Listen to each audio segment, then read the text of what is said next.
Today, Baba is telling us, or drawing our attention towards the two obstacles because of which we do not become bondage free.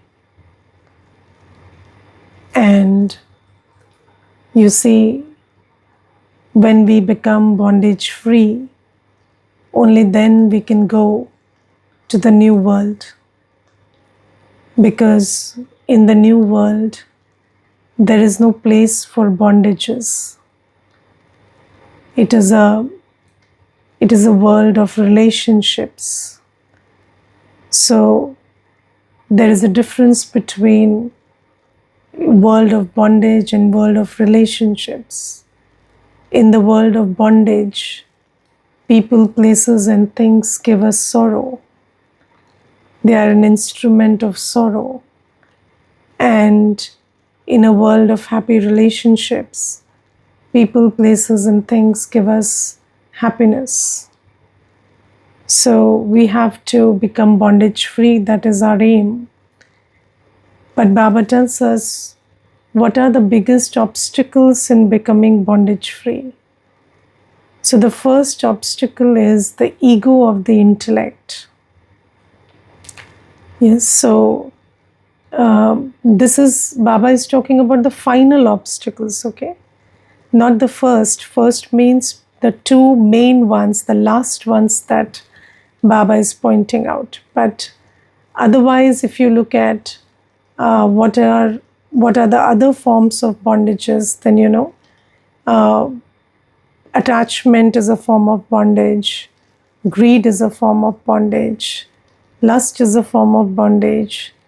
So similarly, we win over lust, we win over attachments also in some ways.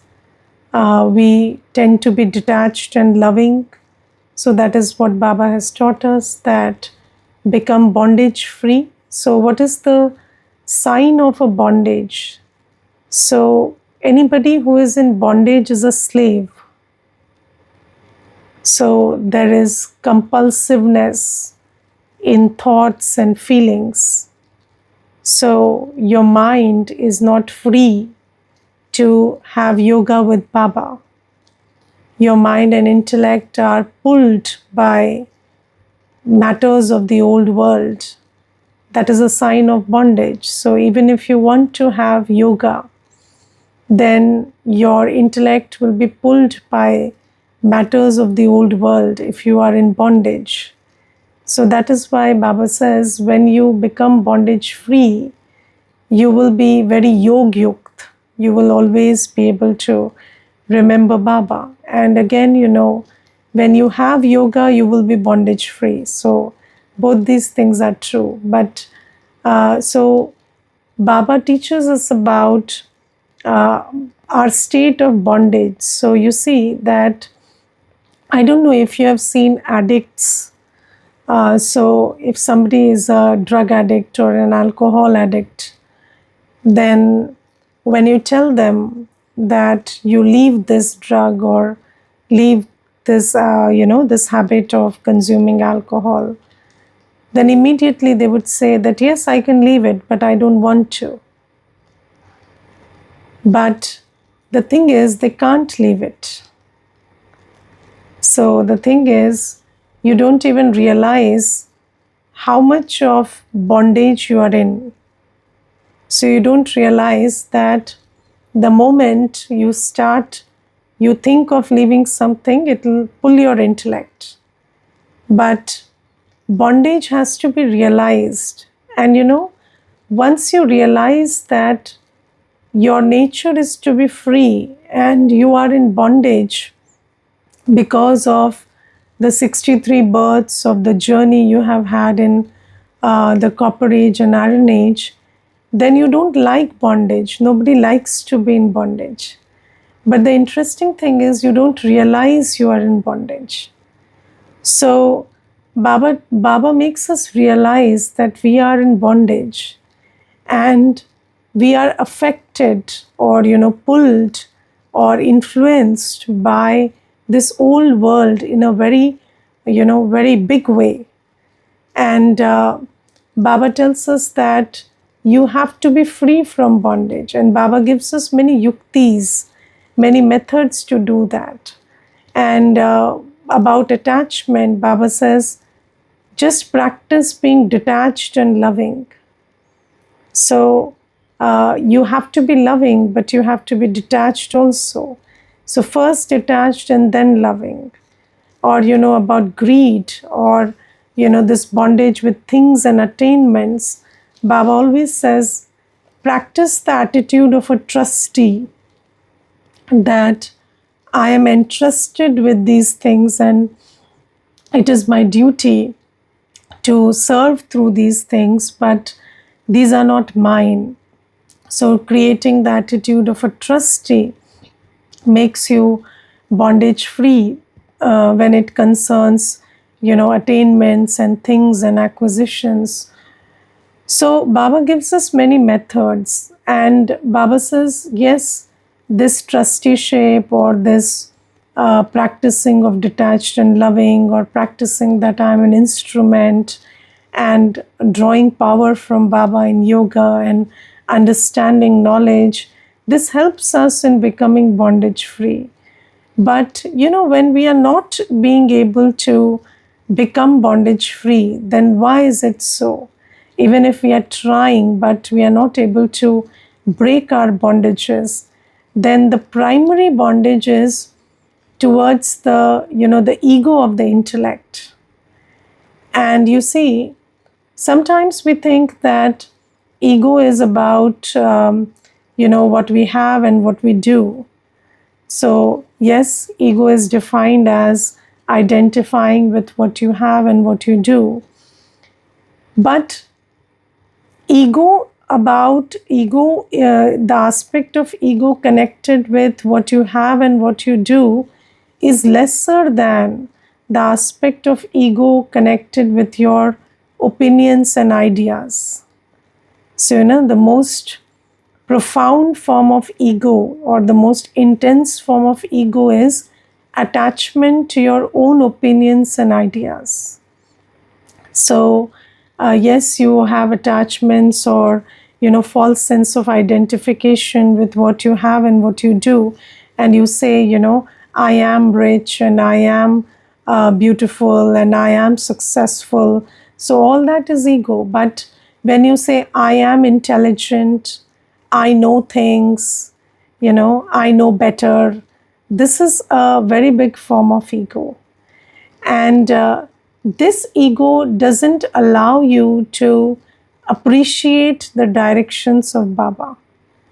And the interesting thing about ego is, the one who has ego never knows it. Yes, so that is why, how do I know that I have this form of ego? So the sign is, you are not doing what Baba says as he says, but you are mixing some of your own mind's dictates into Baba's directions. Yes, so Baba says that wake up at at least 4 to 4:45, sit in yoga in the morning. But then you will say, yes, but I'm old, so for me 5 to 6 is fine. Yes, or my physical health is not good, so for me 5 to 6 of meditation, or if I get up at 6 and meditate until 6:30, that's okay. Or Baba says that you have to do Amrit Vela, and then I say, Baba doesn't go to office, I go to office, I'm working, I'm busy, so I cannot get up at 4, so let me shift it to some other time. Or, I'll remember Baba during the day, but I cannot get up at this time. Or, my child returns late, or I have these reasons. And so you are mixing you're mixing the dictates of your own mind with Baba's Srimad. Yes, Baba says, study Murli in the morning. But you will say that mornings are busy, and this happens in the morning and that happens in the morning. Okay, maybe you're not able to attend a full class in the morning. But then at least go through the Murli in the morning. It takes what, 10 minutes, 15 minutes. Just, read what Baba says. Even if you are not able to listen to the full, audio of 40 minutes or 45 minutes, then you could do that later. But then at least read the Murli in the morning. At least know what Baba is telling you in the morning. Or, anything. For example, Baba says, be sweet, so speak softly. And then you say, no, I cannot speak softly because this has been my nature for very long and I'm well meaning, my intention is good, but softness is not required and not necessary. And I have good intentions and the other person should understand it. And I cannot mend my ways. So all this is, or with regard to purification of food or celibacy or anything, if you are not able, if you are mixing your own, the dictates of your own mind with Srimad, that means that you have this ego of the intellect that I know better. Do you understand that when Baba is speaking the Murli, he is speaking to you? Yes, so do you understand that Baba is not speaking to, everyone, but he's speaking to me individually. And he is the all-knowing, he knows everything. So when he is saying you do this, then why am I saying I can't do this? So do you know better than Baba? So that is the thing. So, this is why you always stay in bondage. Because Srimad is the method to break the bondage. Now, when you mix your own dictates with Srimad, then the bondage can never be broken. Now, Baba has given us one very beautiful law. And the law is, one step of courage you take, I will give you 1,000 steps of help. Yes, but those who have ego of the intellect, they never take that one step of courage. And they never receive that 1,000 steps of help. So, the most important aspect of Brahmin life is saying, Hanji, I will do it. I will do as Baba says. And when you say Hanji, then Baba will make it Hanji. But when you say, I can't do it because, and you try to explain to Baba why you can't do it, then what will Baba do? Baba will say, okay, don't do it, be a slave always. Yes. What can Baba do to somebody who thinks that even if God is telling you can do it, I can't do it? Yes, I'll tell you one incident. There was this one brother and he was a big officer and he used to go on a lot of tours. And I asked him once, he was in Baba's knowledge and he had love for Baba. And then I asked him once, do you have purity? Do you follow purity of food? Then he said, no, sister, I can't because I go on tours. So I have a touring, responsibility. And in the month, I'm 20 days on tour. So how can I manage pure food there? And my schedule is so tight that I cannot, cook during that time because I'm almost 16 hours at work when I'm on tour. And I don't have the energy to procure, things and cook food in the other time that's left. So then I said, but have you ever, created this thought that I want to, Baba, I want to follow your Srimad. And have you ever taken this step of courage to just, cook one meal on tour? Maybe someday you're free. So have you taken this step of courage? So I said, no, not really. I have never even entertained this thought that I want to or I can do it. So I said, just entertain that thought. So then he said, Didi, it's not logical. It cannot happen because, there are so many problems and I cannot take this extra burden. So I said, just do as I say, just create that thought, just be obedient for some time.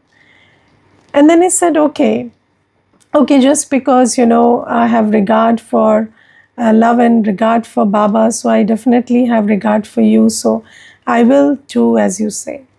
And then he said, I just created this thought that the next time I go on tour, I'm not going to eat anything from outside, and even if it just means I'll have fruit. And then one time, so then the next time he went on tour, he just took fruit and some cooked meal from home, and then he ate that and survived on that. But he didn't create this thought that what have I, taken on. He was doing it with faith. And then, he one peon, those assistants that are posted with the officer, that peon was appointed to his office, and he was the person who had to accompany him on tours. And this peon, came out to be a BK, and a BK who cooked, and somebody who totally observed the purity of food. And then when this person joined this officer's office, then this brother, he discovered this and he was overjoyed. And then he said, my whole problem is solved, because he can cook while we are on tour and he will always be accompanying me. And from that day, he had pure food on tour. So, this ego of the intellect, that I know my circumstances, I know my limitations, this is what is stopping you from being bondage free. And if you just said Hanji and took some steps, Baba will give you help. But the law is, first you take the step of courage. Yes, if you don't take the step of courage and keep saying that, if Baba wants, it will happen, and when Baba wants it, it will happen. So Baba definitely wants it, but the law is, Baba will not favor you just like that. Baba has to work according to the laws. And the law is, Baba will give thousandfold help to those who take one step of courage. And those who keep saying, under the guise of their ego, they keep saying, I can't do this, I can't do that. So, there are so many points in Srimad that we don't follow. And, whatever directions are given from the center also, they are Srimad, because whatever Baba says in the Murli and whatever Baba's instruments tell you, because those instruments have been placed by Baba. So whatever they tell you, whatever directions they give you, if they tell you you are staying nearby, so visit once a month, or they tell you that, you must attend bhattis at least, or, if you are living far away, they tell you that, online bhatti or online yoga you have to do, or whatever directions, according to your circumstances, they are very, they take cognizance of your circumstances, and then they give you directions. And still, if you say we can't do it, that means that you're mixing your manmat with Srimad. And then the bondages cannot be broken. So have that step of courage and do as Baba says. So this is one thing. Second thing is about bondage. Baba says that if somebody gives you some correction or direction, or points out towards something that's a weak sanskar or a bad sanskar in you, then if waste thought starts emerging, what is waste thought? Why, what, how, until when? So, why is this person telling me, or why should they tell me, or until when will they keep telling me, or how dare they tell me? So, if anybody's, words, they are having an effect on you, then that is called being in bondage. So if somebody is pointing out a weakness or something that's not proper or not according to Srimad in you, then there are two possibilities. First is maybe they are right. Second is maybe they are wrong. Yes, so there are two possibilities. When somebody is pointing out a weakness in you, maybe they are right or maybe they are wrong. Now, suppose they are wrong. If they are wrong, then why are you feeling jittery inside? Why are you having waste thoughts? If they are wrong, then why can't you be, it's okay, it's their sanskar, they said it, it's okay. Why is it, why did they tell me? How can they tell me? Or what is this behavior? Why do we have these thoughts? So these are signs of bondages. Yes, so if somebody is saying something that's not true, then also I shouldn't have any waste thoughts. And do you know that if you understand the psychology behind your waste thoughts, you will never have waste thoughts about something that you know for sure is untrue. Yes, if something is really untrue, then you will not have waste thoughts about it. Yes, suppose you're very rich and somebody says you're poor, you won't have waste thoughts about it. Yes, but if you doubt yourself, then somebody says it, then it will have the effect of, why, what, how. So first thing is either it is untrue or it is true. Now if it is true, then also then I should have gratitude for the soul, that the soul pointed out my weakness and gave me reason, to get over it faster. So why should I have waste thoughts about the soul or the words they spoke? But I should have gratitude that yes, this soul is pointing out a weakness which I need to get rid of. So this being equanimous in praise and defamation, victory and defeat, this is called being free from bondage. So when people, words, behaviors, situations, success, failure, they don't affect you because you understand that they are doing everything out of their own sanskars, or everything is happening according to the drama. It's not so. When do you get affected? You get affected when you take things personally. But when you understand that it's not personal, it's their sanskar that's speaking it. Or, it's not personal. They are just pointing out what's true and I have to anyways change it. Or, when situations are also not your way, then you don't take it personally. You understand that this is the scene of the drama. I haven't failed. This is a scene of failure. And then there'll be a scene of victory. So when you don't say, there was failure, but you say, I failed, so if you failed a match, you didn't fail as a person. You failed a match. You lost a match. So leave it at that. I lost a match. I didn't lose myself. So when you understand these subtleties, then you become free from these bondages. And when you become free from these bondages, only then you can go to the new world. Because the new world, in the new world, there are no bondages. So this is what Baba is telling us. And then Baba today says that if somebody is very fixated with some desire or some respect, temporary respect and honor or some desire, then don't try to correct them at that time. Because sometimes, the Maya works in very funny ways. So, some little thing and somebody will get very attached to it. Yes, just like, So in the story, we talk about Sita being attracted to the golden deer.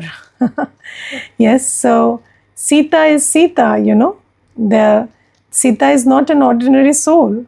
Sita is Ma Sita, but again, even Sita will get attracted to a golden deer once in a while.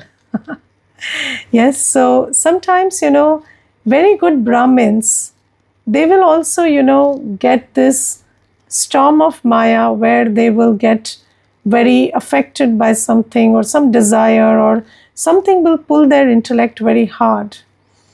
And at that time, if you become very rigid, that you get rid of this desire or you get rid of this thought, and this desire or this thought will not be satisfied by me, then there will be a situation of conflict.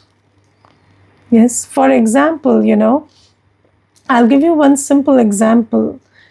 So there was this one sister, and she was very nice and a very tyagi tapasvi soul. Yes, and never wanted any credit or anything.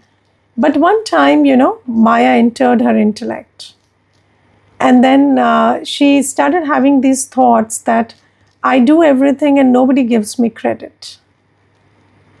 And then that thought became so intense that whenever she said that and she received the gyan that, why are you after credit? Whatever we are doing, we will get the return in Satyug. But she said, oh, everybody will get it here and I will get it in Satyug. So that's not okay. So she became very, very concerned about that. And then the only solution in such cases is you give them some credit. Instead of teaching them so much or, give it to them temporarily. Because you see, Brahmin souls are wise souls. So when you give it to them, they will realize that this meant nothing. But sometimes when, when Maya enters your intellect and you become very attached to something, then if you don't give it, then it will become a reason for conflict. And it's not a big deal, somebody wants some temporary respect, some temporary honor or something. Sometimes when children are, for example, in Baba's children's homes, this is a regular thing that happens, that, sometimes the mother is in Gyan and the father is in Gyan, but the child doesn't understand Gyan and the child wants a pizza or a pastry or something from outside.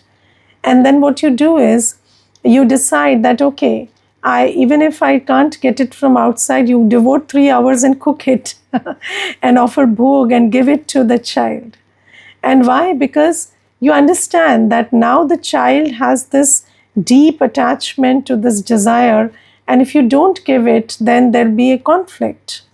So what you do is you cook it and give it to the child, and then when you say that, it's not a big deal, yes, so they will say, yes, it's not a big deal. But if you keep saying it's not a big deal, so don't have it, then sometimes, it will become a very big reason for conflict. So that is why Baba says that if somebody is after something in a very bad way, and Brahmin souls, especially Brahmin souls or little children, we give it to them because they are intrinsically wise and innocent. And it's just a temporary wave. And, I remember there was this one time, and there was a brother in the center. Very good brother, very nice, but I don't know what happened. Suddenly he got into a rift with another brother, and then he said, Didi, he should tell me sorry.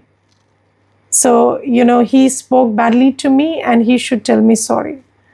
So I said, I don't know, it's between you and him. So this brother, this other brother, I talked to him and he said, Didi, I did not mean any ill intent, and my words were just like that, and I did not say anything wrong. So then I told him it's okay, na. He just wants to hear a sorry. What's the big deal? Anyways, he's your spiritual brother. And then, this brother said sorry, and immediately this other brother had tears in his eyes. And he said, no, no, why are you saying sorry? I was just being, I don't know what happened to me, and I was being so stubborn, and I shouldn't have been like this. And they became very good with each other again. So, sometimes, these little things, when you understand that somebody is very attached to something, then give it to him, give it to that one. And if it's not against Srimad, it's not a big deal, it's not something very huge, then instead of giving lectures and corrections, give that little thing. And when you give it to them, and then you make them realize that it's not a big deal, is it? Then they understand it. Just like, in the world also, when somebody attains everything, then they realize nothing means anything. Yes, so when they have not attained it, they run after it so much. Have you seen, there are so many people who at the peak of their careers give up everything. Yes, and why? Because they ran after that whole thing for so long. But if the soul is spiritual, if the soul has that, essence of spirituality, then when they get everything, they realize that, yes, it doesn't mean anything. So Baba gives this little, gives this direction to us, because many times Brahmin children also, they tend to give a lot of shiksha and correction, when it is very unnecessary. And you shouldn't be that strict. So strict is good, but this much of strictness is not required. And sometimes you could relax it a little if it's not a big deal. Yes, of course, if somebody is talking about engaging in lust or something, then that's a big deal. But if it's not a big deal, if some temporary respect, some temporary desire, some little thing, some attainment, that's not a big deal, and you can allow that. Okay. So this is what Baba says today. Om Shanti. Anybody wants to share anything, please do. Om Shanti. Om Shanti. I've experienced that when we, with very good and honest intent, say to Baba and have that courage, then Baba definitely helps. Correct. And instantly. Yes. And I have also felt that from next time also, further also, Baba protects us from obstacles. Yes. Before reaching us, he stops at the. Sometimes we are confused. Then also Baba protects us. I have felt that. Yes. Yes. And Baba is very promising and committed to us. And we should see ourselves. Yes. Because many layers of body conscious, one by one layer it will be removed. Yes. Yes. Yes. And we cannot discern it. So Baba gives us the knowledge. And through that knowledge, we have to discern what are our bondages and realize that I am in bondage. Because you see, when we are in bondage, we don't think we are in bondage. We think this is, this is me, this is normal and natural for me. But Baba makes us see our bondages and then also overcome them. Okay. Om Shanti. Yes, anybody else wants to share anything? No? Om Shanti. Om Shanti. Om Shanti. Didi, today Baba is drawing our attention to two bondages. That is bondage of intellect, that is the ego of intellect. And secondly is if somebody is giving us any correction, and but we are not accepting that, but creating waste thoughts from it. So while we were discussing both the things, I was like introspecting myself that both the things that is happening with me like I'm mixing my own my own dictates with Baba's Shriman, and that's why I feel that I'm always in some kind of bondage also.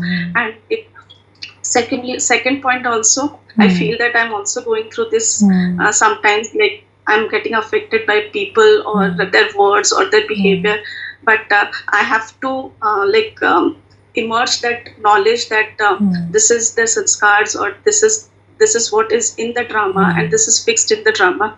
So like I have to correct myself with all these mistakes that I have been doing. Yes. And the only thing is, when you remember Baba and you start realizing that this is a bondage, and you use the yoga power to get over that bondage, then you will be able to. Okay. Yes. Om Shanti. Let's thank Baba first. Acha, Shweta Ben wants to say something? Yes, please. I personally feel that I have a bondage of not being able to share knowledge with people. Yes. Because whenever I try to speak and share this knowledge, I feel that people feel that I have an ego of this Baba's intellect. They feel that Brahma Kumaris only think that what they know is the truth, and what others are saying, they don't. They say that it is not the real truth. Yes. So they feel that you are having an ego of your intellect and what path you are following. So they all keep saying that there are different paths, and this is your path. We should not impose your path on others if the others are following some other path. So then this creates another bondage further, that I stop sharing things with others then. So I don't know how to get over this. Yes. So there are two parts to what you're going through. First is, you have to ask yourself, is there something in me that is triggering this response?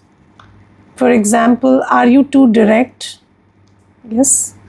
Do you listen and speak, or only speak? Yes. Sometimes when we are sharing knowledge, we are not communicating. We give it like a preaching or a sermon. So that we have to check. Then, is there humility and love in my intention while I'm sharing it? Yes. So a sign of humility is you also listen. Yes. So you check one. This is one aspect. Second aspect is, despite your checking, you feel that you are fine. And then, are you too direct is also important, because sometimes, when you give knowledge in a conversation, in an indirect manner, so like an opinion, like an idea, not as a philosophy per se, but, when somebody is talking about good parenting, then what does Baba talk about good parenting? You could just say that. Or, what Baba talks about yoga, you could say that. Or, when somebody is talking, so out of topic and direct, sometimes that is what people don't get. Yes. So whether I speak in the context, whether I am too direct, or whether my intentions, there is something in my intention which is not depicting humility. So all of these things you have to check. Then second thing is, if you correct all these things and still somebody is thinking that, you are trying to impose, then you don't think about what they are thinking. And there's sometimes some people might have the tendency to not let you speak anyway. So don't let that get to you. So if you know that you are speaking in the right manner, and you are speaking your opinion, and you have a place to give your opinion there, then you don't refrain from it because somebody is discouraging you, because you also have a right to speak. So you see, maybe you are in an office setting or in a family setting, and then everybody gave their opinion on religion and politics and everything, and then when it's your turn to speak, and then they say, you are only imposing, then you can say, you are also imposing. Then we should all keep quiet. But we are all sharing our opinion, so let me also share my opinion. And just like I heard yours, you hear mine. Whether you accept it or not is okay. So don't let anybody get to you if your method is okay. So sometimes if somebody is just dismissing you and saying that you don't have a right to speak and I have a right to speak, then you question that, then you challenge that. But otherwise, you have to check within yourself whether there's something in you that's not going correctly. Okay? Om Shanti.